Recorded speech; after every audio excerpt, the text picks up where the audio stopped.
Ingibjörg Bernhöft klínískur dáleiðari og hún hefur verið að gera garðinn frægan erlendis. Hún að koma á ráðstefnu þar sem hún var að kynna hvernig hún notar jákvæða sálfræði í vinnu með dáleiðslu. Og hún að bjóða okkur aðferðir til þess að við getum nýtt okkur dáleiðsluna, svona sjálfsdáleiðslu til þess að við getum nýtt okkur hana til þess að vinna með okkur sjálf og styrkja okkur og heila. Og við ætlum að læra sjálfsdáleiðslu hjá Ingibjörgu í dag. Velkomin Ingibjörg. Takk. Segðu mig fyrst frá ráðstefnunni. Hvað var það sem þú varst að boða þar? Ég var að tala jákvæð sálfræði og dáleiðslu saman. Það sem að ég búin að spinna saman styrkleikan okkar. Við búum öll við 24 dásamlegum styrkleikum. Og hvernig getum nýtt það í dáleiðslu til þess að efla okkur. Og það bara ótrúlegt að vita til þess að 80% af mannkyni veit ekki styrkleikana. Og erum við öll með einhverja styrkleika sem 24. Við erum ekki að nýta okkur? 24. 24. Viltu telja? Getur þú talið á mjög hratt upp? Nei. ekki rauninni, en Hver helstu styrkleikar mannsins? Kærleikur, það ást, það lærdómsfýsni, það sjá hlutina frá mismunandi sjónarhorni, það Þetta svolítið eins og Carl Rogers lagði upp með í mannúðarsálfræðinni, að við séum í eðlokkar með þessa eiginleika vilja verða betri manneskjur. Já. Og svo þetta skilgreint hvað, þetta eins yfir allan heiminn. Já. Og það svo sérstakt, þetta próf sem við getum tekið á netinu, vísindalega sannað og faglega gert, sem gefur þess að 24 styrkleika. Við höfum öll sömu 24, en þeir raðast mismunandi. Já, missterkir hjá okkur. Já. En segðu mig þá hvernig þú hvað nýtt í því sem þú að boða? Ég læt fólk taka styrkleikaprófið og spyr svo þau verkefni sem þú ert að standa frammi fyrir. Já. Getur nýtt eitthvað af þessum styrkleikum til að hjálpa þér í gegnum þetta verkefni? Já. Fólk vilja, já, hvaða styrkleika viltu nota? Hvaða verkfæri viltu nota í verkfæratöskunni? Já. Til þess að leysa þetta verkefni. Og þannig það að þú ert ekki vandamál, heldur eftir bara að nota rangt verkfæri. Þú kallar þetta vöruhús tilfinningana. Já, að þá getur þú farið með styrkleikunum inn í vöruhúsið þitt í huganum. Já. Og náði þær tilfinningar og náði þá færni og visku og þekkingu sem þú þarft til þess að leysa verkefni. Þú ert í raun að segja að við búum yfir öllu sem við þurfum. Þú farð aldrei verkefni í hendurnar nema að hafa lausnin innra með þér. Þannig þetta svolítið andlegt að segja þetta. Þannig erum við að fá verkefni, hvað meinar með því að við fáum? Já, að því ég líti að við erum ekki með vandamál, við erum bara með verkefni og þar með erum við ekki sjúkdómur, heldur erum við verkefni. Það kannski skriftnasta í þessu. Þannig við erum að læra að nýta styrkleikan okkar í þessum verkefnum. Já. En hvernig var þér tekið? Nú, heldur þú fyrirlestur, hvað var svona vakti mesta athygli? Styrkleikarnir. Já, að við hefðum þessa styrkleika. Já. Og þetta ráðstefna, þú segir mér ég get ekki einu sinni farið með það, hvað hún heitir. Hún heitir IMDHA, sem stendur fyrir International Medical and Dental Hypnotherapy Association. Já, og það segir mér að læknar og tannlæknar í Bandaríkjunum að nýta sér dáleiðslu. Út allan heim. Já, og þetta alþjóðlega ráðstefna. Já. Það kemur fólk frá 21 landi. Og við erum að skiptast á að fræða hvort annað eitthvað nýtt, hvernig við erum að nýta dáleiðsluna, hvað í gangi í okkar heimalandi. Já, og það verið að nota dáleiðslu og ég bara fór að kanna einhverja rannsóknir. Já. Og ein stór rannsókn sýnir að þeir sem eru í svæfingu í hjartaaðgerð eða fá dáleiðslu, þá það var nú reyndar bara, þá ekki eins mikill sársauki og verkir. Já. Getur þú nefnt mér nokkuð dæmi alveg frábæran árangur af dáleiðslu í tengslum við? Inn á YouTube frá BBC var maður sem fór í kviðsleitsaðgerð. Hann var að vinna á skemmtiferðaskipi og gat ekki farið í svæfingu. Hann fór í alla sína kviðsleitsaðgerð. bara undir dálislu áhrifum. Og var þetta sýnt á Og þetta var BBC? sýnt í beinni útsendingu Af hverju? á BBC. Af hverju var þetta sýnt í beinni útsendingu? Að þetta er sína hvernig hún virkaði. Já.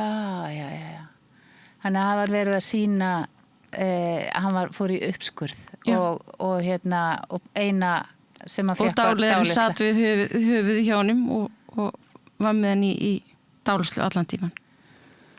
En á ráðstefnunni, hvað kemur fram í sambandi við hvað er að koma gagni varðandi svona í þessum tannlækningum og læknisfræði? Það er tannlæknir í Frakklandi. Hann var í fyrra á ráðstefnunni og hann var að sýna hvernig hann notaði dálislu í staðin fyrir deyfingar. Já. Það eru margir sem eru hræddir við nálar Já. og vilja þó frekar dálislu og eru minna hræddir við það. Heldur deyfingu. Heldur deyfingu. Og í tannlækningum er nóg að nota dálislu frekar heldur en að láta deyfa sig? Það er hægt, já. Já.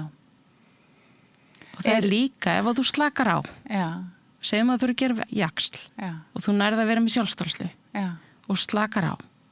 Þá er auðveldar að vinna. Minni streita í kjálkanum eftir. Já. Ég reyndi að nota þetta. Ég fer til tannlæknis og bara nota sjálfstálslu. Já, ég elska það. Svo kemur lampin hérna svona yfir andlitið á manni. Já. Og það er komin sólaströnd og bara... Já, þú bara velur hvað þú ímyndar þér. Já, ég er bara hérna í þessum tannlæknastóla, það er sólbekkurinn minn og svo kemur ljósið að það er ég bara með sólina og svo er ég bara... Þannig að þú ert að nota ímyndunaraflið. Viltu útskýra aðeins fyrir hlustendum hvað þú ert að gera í dálislu? Hvað er það sem gerist innra með þér þegar þú fer í dálislu ástand? Í rauninni er það að leiðu þú getur farið og ímynda þér, ímyndunaraflið er náttúrulega tungumál undir meðvitaðarinnar. Hvað er að taka fyrir? Fólk með kvíða. Já. Ef við tekum það bara sem dæmi. Já. Það er fólk að ímynda sér verstu útkomið sér til og hræðist hana. En ef þú getur ímyndað þér verstu útkomuna, hvað myndi gerast ef myndir ímynda þér bestu útkomuna? Ímyndunaraflið virkar í báðar áttir, sko. Bæði gott og slæmt. Ok, segjum að þú setja með kvíða fyrir í einhverju ákveðnu. Hvað er algengast? Flughræðsla, já. Ok. Hvað er það svo sætt við í flugi? Að flugvélinn hrapar. Já. Og ert þú að fara að fljúga sér vel? Nei, ok. En hvað þú ímyndar ókyrð er mjög algeng. Já. Ótti. Sem hræðsla í flugi. En ef þú ímyndar að þegar þú ferð í flug og það kemur ókyrð, að stóllin breytist í nuddstól. Hann er akkurat að nudda hárrétt á punktin sem spennan myndi safnast í. Ok, verður fúl að fara í ókyrð þá? Nei, hún er yfirleitt of stutt. Og mér finnst þetta mjög fyndið. Og þetta er kannski 2 tímar. Virkar þetta? Hættir fólk að vera flughrætt? Ef að það getur ímyndað sér eitthvað annað? Lausnir. Það getur ímyndað sér fólk sem getur mín í flughræðslu, það er oftast ókyrðin sem það talar um. Er það ekki hrætt að bara vélinn hrapi? Nei. Já, athyglisvert. Já. En getur útskýrt hvað, út af því að ég held að við séum að, hvað eru ekki 80.000 hugsanir á dag eða svo, eða alveg, það er ótrúlega magna hugsanir sem fer hérna í gegn. Hvernig getur maður haldið í þessa hugsun að það sé allt bara voða notalegt við það að vera í ókyrð? Bara með því að ákveða það. Þú veist, í rauninni er það, ef þú lærir einhverja tækni og lærir að fara og grípa sjálfan þig þegar þessi óæskilu hugsanir koma fram, þá verður hitt bara sjálfkrafa. Þú veist, það er bara, ókyrð, já, herðu, pröfum þetta og pröfum hitt og þú hugar að önduninni, þú hugar að, þú breytir að þessu stellingu og kemur þægilega fyrir í stólnum. Ok, við verðum að taka hérna dæmi út af því að þú ert í rauninni að kenna fólki að vera sjálfbært í rauninni að hérna, nota sjálfsdáleyslu í sínu eigin lífi og að við getum bara hreinlega lesið inn á síman okkar voice message bara til okkar sjálfra sem við getum hlustað á til þess að það verður rosalega áhrifaríkt að því að þú þekkir þín eigin rödd. Já, það er áhrifaríkt bara eiga upptöku með sjálfum sér að því að þetta er sama rödd og heyrist í huganum þegar hún segir það er alltaf að fara til fjandans en að þú getur sagt við sjálfum þig með nákvæmlega sömu röddu Ásdís, þetta er alltaf lagi. Þú ert alveg örugg. Þú situr hérna í flugsæti. Þú ert með sætispelti spennt. Andaði. Leyfðu þessum stóla nuttaði bakið. Bara andaði. Settu fæturnar á gólfi. Andaði.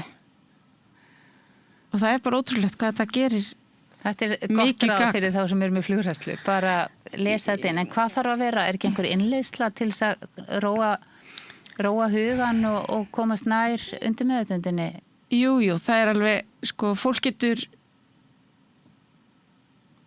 komin lært sjálfstæðslu. Já. Það getur líka farið og fundið út bara hvað róar mig. Farið bara í könnunarleiðingur á sjálfum sér. Ok, nú eru þú að útskýra munin á dáleyslu þá og slökun bara. Slökun er í rauninni undirstaðan á dáleyslu. Þú veist, þetta er allt svo samofið. Dáleysla, núvitund, hugleiðsla, þetta er allt það sama. En nú hef ég farið í dáleyslu og er fór og lærði dáleyslu. Ég var svo spennt. Ég meiri segja, sko, fór í svo mikið ævintýri í dáleyslinni minni. Ég fór bara, og hitti, framliðna og Guð og ég fekk alveg rosalegar upplifanir og svona heilun ég upplifi og það var algjörlega svona eins og kerfið mitt kynni að nýta sér þetta og það var alvöru dáleysla ástand og svo hef ég líka bara verið eins og þú ert að segja í einhverju slökun en ef við viljum fara í alvöru dáleysla ástand, hvað þarf að gerast? Þá myndi ég byrja á því að slaka á öllum líkamannum markvisst. Fara og einblína fyrst á augun. Ég ætla að skrifa þetta hjá mér, þannig að ég segi þetta mjög skýrt. Í fyrsta lagi að ná svona slökun í líkamann. Já. Ég byrja, því ég er að dálega, þá byrja ég alltaf á augunum. Já. Ég byrja á því. Ég ætla að byrja að draga einsund djúpt inn andan og blása frá þér. Lokaðu augunum og ímyndaðir, þá byrjum við ímyndaraflinu. Að þú anda frá þér í eðlilegri öndun, þá fer spennan úr vöðvunum í kringum augun. Það gerir það verkum að fólk fer og færi fókusinn meðvitað á ákveðna staði í líkamannum. Svo byrður fólk að færa þetta upp í enni, niður andliti. Getur þú útskýrt þetta? Getur þú útskýrt af hverju maður fer dýpra við það að beina athyglinni að augunum? Þú ert bara með þetta, sem sagt, augun þín er það, sko, augun og eyrun er það sem er að skanna umhverfið allan daginn. Já. Þú fær svona 5 til 10.000 áreiti á mínútu í gegnum augun. Þannig að með því að loka augunum og minnka það áreiti, þá svo slakar á. En þetta út af því ég hef prófað þetta og þú veist, og hef séð þetta oft gert að það er verið að beina athyglinni að augnlokunum og vöðunum í kringum augun og finna titringin og ég hef alveg fundið að sjálfum á svona eins og sunkar inn í sig. Já. En veistu, af hverju það gerist? Þetta er bara nákvæmlega sama og gerum að við fyrir að sofa og lokum augunum. Já. Þannig undir meðutun okkar tengir það að við lokum augunum í meira heldur en 2 sekúndur. Nú er ég að slaka. Já, þannig að það er... Við erum að nota þekkingu sem líkamann okkar þekkir. Já. Til þess að slaka. En það er ekkert þetta útskýra þetta út frá því hvað, þú veist, einhverju hormón eða eitthvað svoleiðis. Eða heilabylgjum eða eitthvað. Jú. Það er, því ég verið sálfræði í Háskólanum á Akureyri, þá vorum við að leika okkur með heilalínurit. Og kennarinn segi, það er ekki hægt að leika sig með heilalínuritin. Ég segi, jú, ég ekki þetta. Og hún bara, nei, ég segi, sett á mig hún, ég skal sína það. Já. Svo fór ég þess að sjálfstálslu og ég lék með heilalínuriti. Við gáttum séð það á línuritinu. Hvernig þá? Þá fór ég bara dýpra í sjálfstálslinni yfir í það að ég var í Úr því að vera með... í þessu alfa state og alveg niður í... Já, delta eða þeta eða eitthvað svo leys. En ég var búin að segja henni hvernig hún nætti vekja mig ef hún vildi kalla mig tilbaka. En þetta var mjög skemmtilegt og hún hafði ekki séð þetta áður. Já, það er náttúrulega verið að nota heilulínurit núna til þess að sjá hvað gerist í Það er hægt að sjá þetta ef þú væri með heila línurits hettu og öllum sem var í dálistu. Það er hægt að sjá þetta. Já. Þannig að það hægist á heilabylgjunum. Já. Ok, þannig erum við komin að skrefi 2. Það er rauninni, þú veist, að slaka á taugakerfinu og hvað gerist svo? Svo þegar við erum búin að slaka á öllum líkamannum alveg niður í tær, ég byrja á andlitinu og niður líkamann, þá hef ég farið og sagt við fólk, ég ætla að byrja mig ímyndaðir að þú sé stödd einhverjum dásamlegum stað sem er uppáhaldsstaðurinn þinn sem er göngustígur. Ég ætla að tala frá 10 niður í 1 og þú nálgast þinn griðastað, staður sem að hefur alla draumana þina, allar lausnir, allt það jákvæð sem byrði yfir er bara paradís á jörðu í þínum huga. Svo tel ég afturbak frá 10 og niður í 1 og svo spyr ég fólk, ertu komin inn á staðin? Í 99% tilfellu segir fólk já. Að því að veit hvert er að fara. Hvað gerist í þessari talningu? Að því að þú ert að fara frá einum stað og yfir á annan og með því að gefa þér smá tíma, ég fer ekki bara 10, 9, 8, heldur 10, horfðu umhverfið 9, við erum að virka þetta ímyndunarafl til þess að fólkið átti sig á því hvernig undir með þetta er að tala við þig. Og svo finnur maður, þegar maður kemur í 4, kannski 5, þá finnur maður svona, og ég finn svona með sem að sungi inn. Já, ég sé alltaf 5, þú veist, hálfnið, eða hálfnær. Já. Takt eftir hvernig það er að fara þessa leið. Já. Legðan á minnið af því að þá getur þú farið hann aftur og aftur sjálfur eða sjálf. Já. Nú það eru 10 tröppur eða? En 10 skref. 10 skref bara, þennan stíg inn í þennan ímyndaða heim. Hann getur verið alls konar. Þannig að þetta er bara þetta sem við erum að gera. Við erum að hjálpa fólki inn í slökun með því að slaka á líkamannum og bjóða þeim að fara með athyglinna á einhvern stað. Það sem að ímyndunarafli skiptir mjög miklu máli í þessari vinnu. Já. Og svo bara getur maður valið hvað maður vill segja við sjálfan sig í þessu ástandi. Já. Ok, segjum núna að þú ætlir að hjálpa mér að búa til dálislu. Já. Og áhorfundur vilja kannski setja sinn ásetning inn í þetta format. Nákvæmlega. Já. Lýstu í hvernig ég myndi gera það. Hvað ég myndi ég skrifa handrit og lesa það upp? Ég myndi gera það þannig. Upp á það að gera, þá veistu hvað það er sem að þig langar að hafa í þinni dálislu. Og hvað skiptir máli þar? Varðandi, þú veist...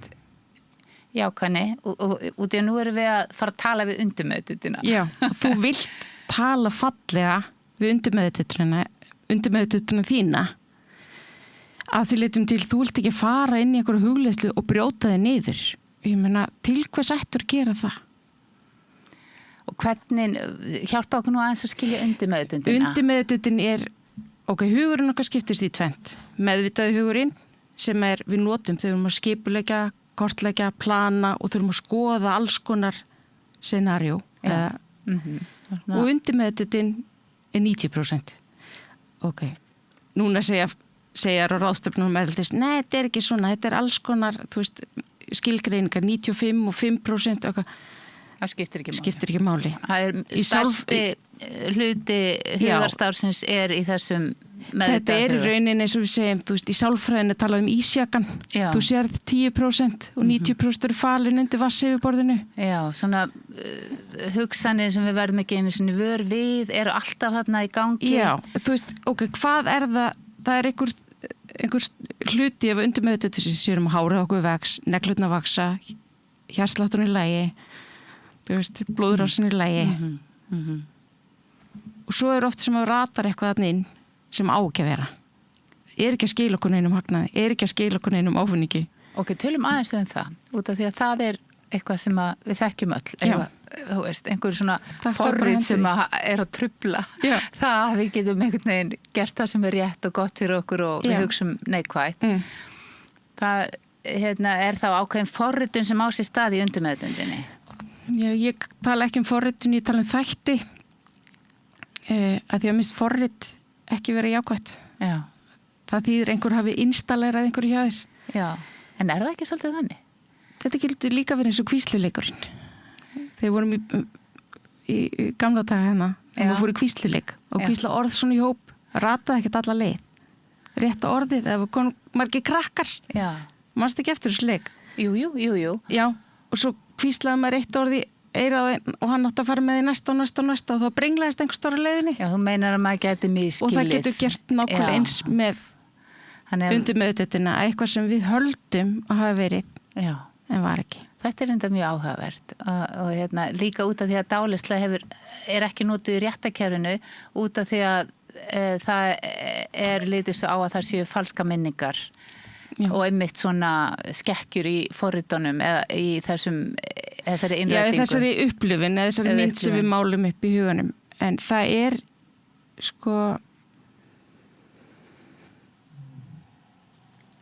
við sjáum bara hlutin út frá okkur en kannski ekki út frá heildinni. Það er eiginlega það sem við erum að gera. Og það sem er kannski fallið sem þú ert að segja er að við berum á endanum ábyrgð á okkar hugarstarfsemi og okkar kerfum og okkar líðan og okkar lífi. En ekki miskilum við, þú veist, það er ekki þannig að maður sé bara eins og Pollyanna alla daga, skilur það, þú veist, við erum bara, við eigum bóka góð og slemmi daga. Já, en út af því að þú sagðir að en flesti dagar geta verið bara mjög góðir ef maður bara ákveður það. Stundi þarf maður bara að stoppa sig, býttu, hvað ætla ég að gera við þessar upplýsingar? Hvað, þú veist, ætla ég að geyma þér? Nei, það bara, æli við þessu bara falla. Já. Það er alltaf lægi. Já, veri ekki að sitja í einhverjum ég tala oft að marinn er að segja upp úr leiðendunum. Já. Ég nenni því ekki. Ég bara lefi svo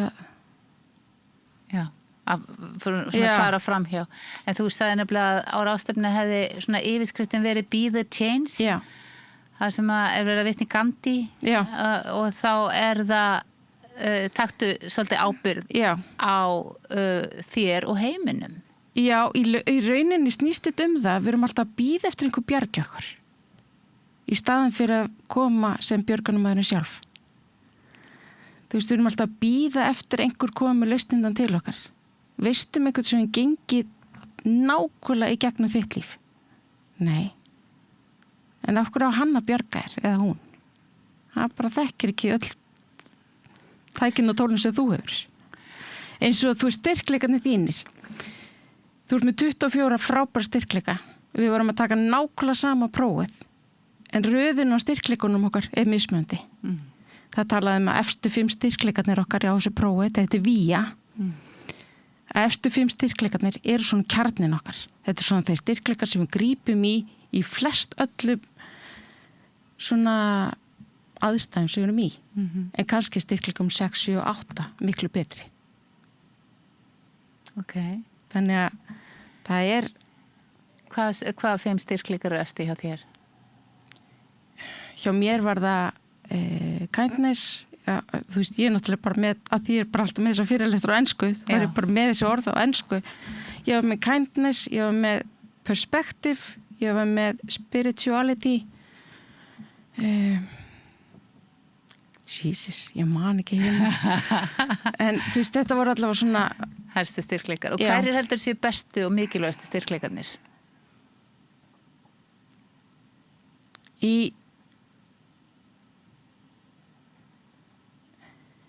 Fyrir mig er það þetta að geta séð hlutina frá mismunandi sjónarhorni. Bara því ég er að náttúrulega vinna sér dálegari, þannig að þá þarf ég að nota það. Já. Og svona þessi góðvild, þessi kærleikur, ég held að hann skiptir rosalega miklu máli. Já. Að þú leitum til að við getum ekki verið endalaust að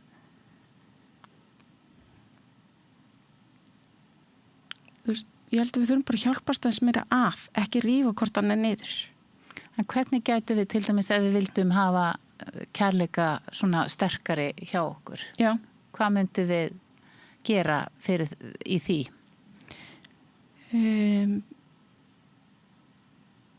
Það hægt að auka eigin hamingju og veljan bara á því að vita styrkleika og líka ef við verum að auka kærleikan það það kannski að nota svolítið þakklætið. Við getum farið á þenn fyrir að sofa kvöldin, þá getum við farið og rifja upp 3 hluti við daginn sem við vorum þakklátt fyrir. Við getum líka rifjað upp 3 góða hluti, skrifa það í bók. Já. Og af hverju rata þessi hlutir? Skrifa pínu dagbók. Já, þá erum við kannski svona minnka óryggi ótta og styrkja. Nei, það farið jákvætt inn í svefnin. Já, nákvæmlega.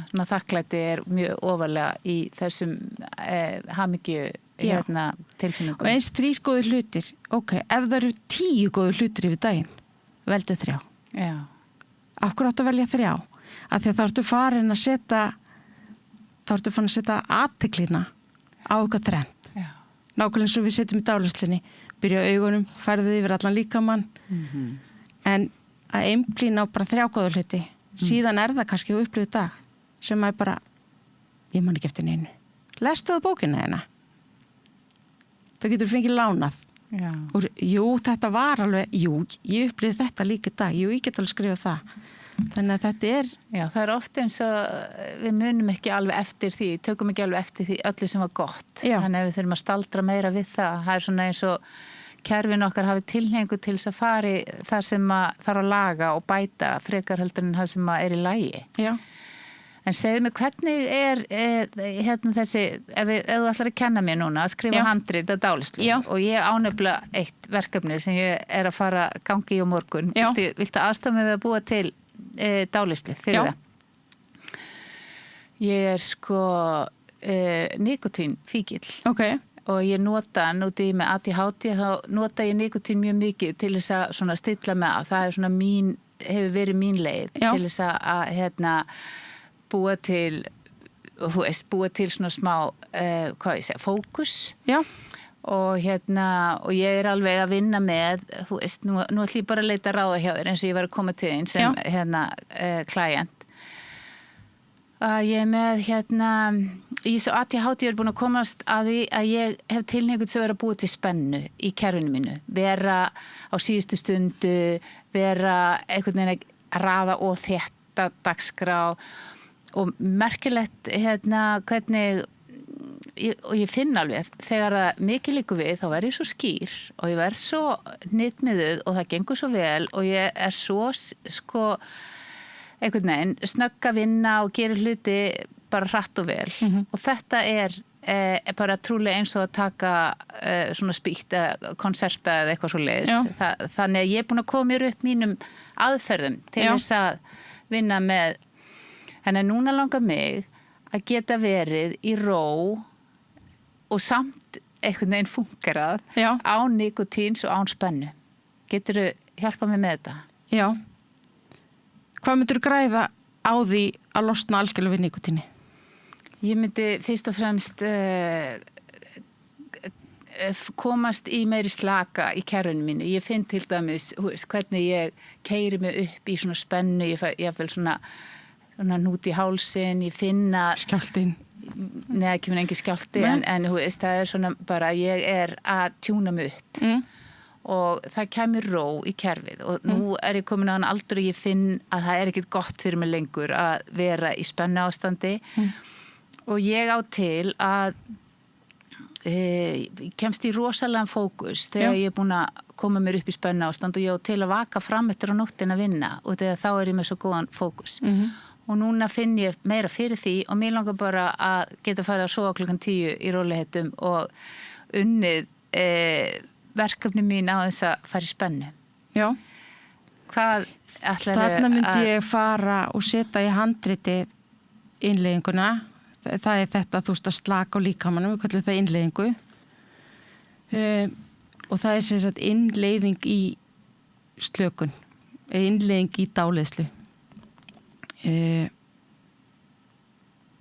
Og við myndum finna hvað finnst þér hvernig innleiðing finnst þér best? Nú ert þú búin að læra dáleiðslu og þá veist aðeins innleiðinguna en þarna myndi ég byrja á því að segja Já, mjög gott með þetta. Ég er að spája hvort þú vilja gera þetta bara við mig núna. Já. Og ég held að þú auðveldara með að útskýra þetta. Ég held að þetta er orðið svona einhvern veginn, þetta er eins og alltaf kenningur að labba sem að Já, þetta gerist sjálfvirkt þegar þú ert sett í aðstæðunar. Já. En hérna, bara örstutt, getur ekki gert þetta mjög hratt á svona 5 mínútum? Jú. Já, flott. En það er spurning, viltu nota vöruhúsið? Bara, gerðu eins og þú myndi gera fyrir mig til þess að leysa þetta vesen mitt. Ok. Það ætla bara að byrja að loka augunum, draga eins og djúpt inn andan og blása frá þessu allri spennunni og amstrinu sem við verið. Ég ætla að byrja að færa allan fókusin yfir á augun og umgjörðina. Ég ætla að byrja að ímynda þér, þú anda frá þér í eðlilegri öndun, þá fer öll spennan úr þessu vöðvum. Öllum vöðvunum í kringum augun. Og ég ætla að byrja að færa þessu slökun sjúkunni vöðvana í kringum augun. Ég ætla að byrja að færa hann upp í enni og niður aðra vöðva í andlitinu. Ég ætla að leyfa að færa hann niður í hálsinn, út í axlir, niður í hendur, búksvæðið, fætur og alveg fram í tær. Akkúrat á þessu stund er enginn ætlast inn eins að þér. Það er enginn að fara fram á neitt við þig. Þetta er bara þín stund. Fari ferðalagum undir meðvitundina og leita lausnum, ráðum og lagaðist til kannski í því sem þú vilt breyta. Ég ætla að biðja mig ímynda þér að þú sést að fara að labba 10 skref inn einhvern dásendar stað sem allar lausnindar búa. Ég ætla að telja frá 10 niður í 1 og þú nálgast þennan stað hratt, fljótt og örugglega. 10, 9, allar ágjur gufa upp. 8, fókusin ykst inn á við. 7, 6, það byrjar að flæða til þín lausnir. 5, þú ert hálfnuð. 4, 3, 2, 1. Lifðu nú stíginan dásenda stað sem þú ert á. Staðinn sem hefur með allar lausnir að gera. Staðinn sem hefur öll ráð, allar lausnir og allt til að hjálpa þér. Ég ætla að byrja að finna lausnina sem er hárrétta lausnin fyrir þig. Þess að hún er það. Set allt í samhengi þar sem þú getur náð að fara að sofa á réttum tíma. Á þeim tíma sem þú vilt fara að sofa. Milli 10 og 11. Þar sem þú getur ákveðið að segja skilið við nikotín. Þar sem þú getur ákveðið slökun og ró og svona frelsi fær meira vægi. Lifðu huganum og undir meðvitundinni að koma með þessa lausnir til þín. Hverja fætur annarri. Þetta er raunin eins og að fara og ákvaða að fóra til búð og kaupa það sem þið vantar. Það er allt þarna inni. Allt þarna inni í undir meðvitundinni.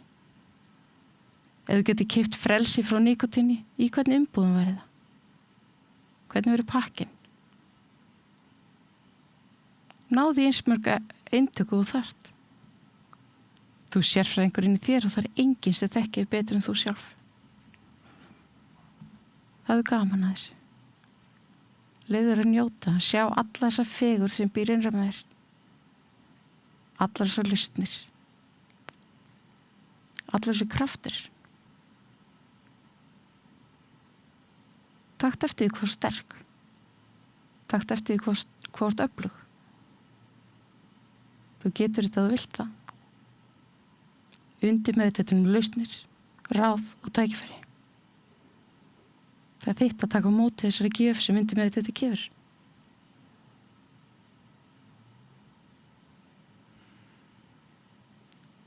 Þú mátt ná velja eins mörg eintöku og vilt.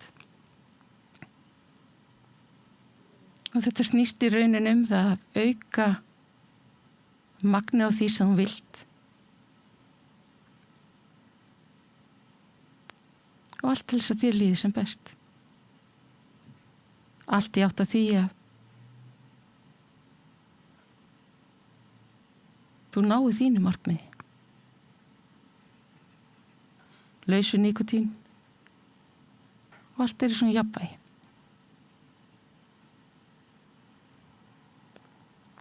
Nú ætla ég að kalla þetta tilbaka og ég gerir það með því að telja frá 1 upp í 5. Þegar ég kemur 5 eftir, verður glaðvakandi, endurnærð, full af orku og veljan. 1, þú kemur hægt og rólega tilbaka. 2, þú fer að vera meðvituð umhverfið þitt. 3, það fer að færast auki lífi yfir allan líkamann. 4, þú fyrir til umferðin og eftir eða út í daginn, verður einbyttingin í fullkomnulagi. 5, þú opnur augun fyrir það sem henta þér glaðvakandi, endurnærð, full af orku og veljan. Takk fyrir þetta. Velkomin. Þetta var áhugavert. Já. Þetta með vöruhúsið. Já. Það er mjög áhugavert að maður geti einhvern veginn bara valið sér það sem maður vill taka inn. Já. Og það getur verið hvað sem er. Ég lenti smá vandræði með hvað geti verið þarna í staðin fyrir eiginlega nikotín. Ég þurfti að sjá fyrir mér glas með vatni og nikotíntygjó. Að ég væri að velja alltaf glas með vatni í staðin fyrir tyggjóið. Ég kom ekki með neitt glas eða neitt. Nei. Það var bara að því leitinu til að eins og ég bent á það að þú ert með lausninnar. Mín lausn hefði verið kannski eitthvað allt annað. Hún hefði ekki að tenda þér. Það er mjög áhvert. Þú ert að segja í rauninni að sem minnst stjórnun og meiningar frá dáleiðarinn. Það er svo gott að vera með sjálfsdáleiðslu þar sem maður er búin að ákveða sjálfur svona ramman. Þú veist hvað hendar þér. En á ég segir annað, út í að nú var örglega, ég veit ekki, sáli mín eða eitthvað að vinna þessa vinnu, að það var, ég þurfti að hrista mig rosa mikið. Það var eins og ég að vera að hrista taugakerfið, úr spennuna úr taugakerfinu. Svo fór ég í lækinn og hann var að reynsa nikotínið úr líkamann. Þetta fór allt í gang á þessu stutta tíma. En hvað heldur þetta dugi lengi? Hvað gagnir af þessu þó að ég fá að upplifa þetta núna? Hvað þarf ég að gera þetta oft? Hvernig vinnum maður með þetta? Breytingar svo gerir að konna til að vera. Nú má ákveða að breyta aftur tilbaka. Er ég alveg að setja þetta inn í undirmeðvitundina sem... Já, og svo heldur hún áfram að vinna út frá þessu. Þú veist, nú ertu búin að taka og segja við undirmeðvitundina, ég vil að þú takir á nikotín dótturinn mínu og ég vil fá mér ró. Þetta er í rauninni, við erum yfirmenn okkar undirmeðvitundar. Ef við segjum henni ekki hvað hún á að gera, hvernig á hún að vita það? Þetta er mjög áhugavert. Þú veist, ef við hugsum þetta þannig að við fáum svo ofta að heyra, sérstaklega við sem erum í dáleiðslunni og vinna í því, eða allavega ég, að það sé eins og við séum að afneita einhverju tilfinningum ef við förum í þessa leið að reyna að vera alltaf í ákvönninni. Ég líti á þetta þannig að það er ekki raunin, heldur það, þú veist, það er ekkit frekar en ef ég fyrir út í búð og ég kaupi ekki sardínur í dós, ég er ekki að afneita sardínum í dós, það eru bara ekki engabalistanum mínum. Já. Og þá hugsaði ég svona, af hverju get ég ekki farið með nákvæmlega sama hugafar og unnið í mér? Já, góðu punktur. Bara velja bara það sem að skóin kreppir í dag. Já. Og ég ætla bara að finna lausnir þar. Já. Og velja þá að kannski að vera með meira af því sem að gagnast og er til góðs heldur en hinu sem er til vandræða. Nákvæmlega. Þannig að þú ert í rauninni þín svona sín og þitt brautarendastar gengur svolítið út á hættum að vera að velta okkur upp úr vandamálunum og vinna með það sem er í ólagi og förum að setja athyglina á allt sem er í lagi sem við getum styrkt og ræktað. Já. Og neikvæður hugur gefur þér ekki jákvæða niðurstöðu. Nei, það er nokkuð víst. En hvar viltu þú hafa hugan? Eins og hver hefur ekki heyrt kvóti allt sem fara athygli vex og dafnar. Já. Hvar allar hafa athyglina? Þetta er rosalega, þetta er svo, ég var ekkert viss hvort ég ætlaði að fara með þetta erindi á ráðstöfnu erlendis að því mér fannst þetta svo einfalt. Já. En þú veist alveg að fólk græður ekkert mjög vel hvar það hefur athyglina, hvað það hugsar. Það nú kannski, það svona, kannski við að keyra einhverjum grunnforritum sem að... Já, en ég held samt að þó að þú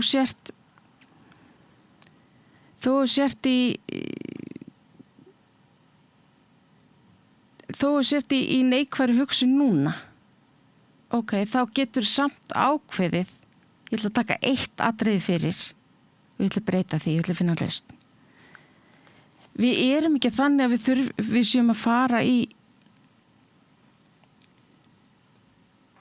þú veist, það er búið að flækja hlutum svo mikið þegar þú ert að laga til í eigin sálatetri að þú ert að taka á öllu.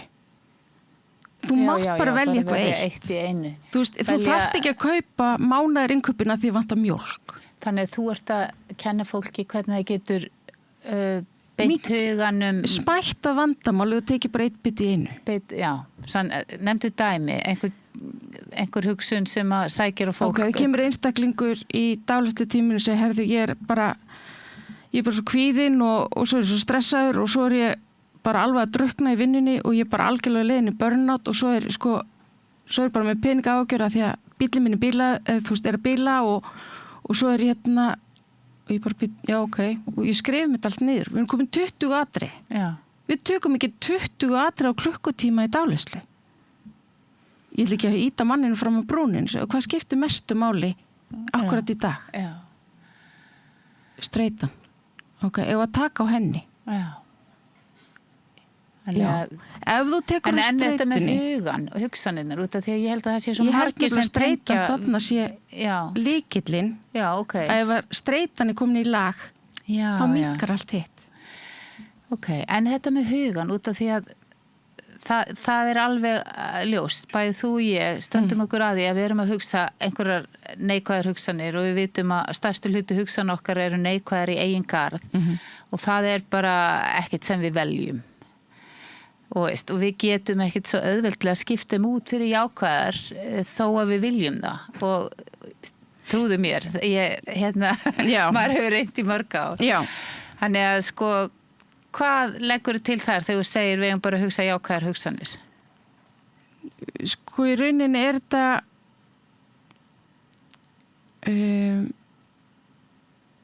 þú veist, ég gerum alveg grein fyrir því, þú veist, við fáum neikvæðar hugsanir og við fáum niðurrif og við fáum bara, hvað ég var hallarslega og eitthvað. Já, það er bara alveg eðlilegt.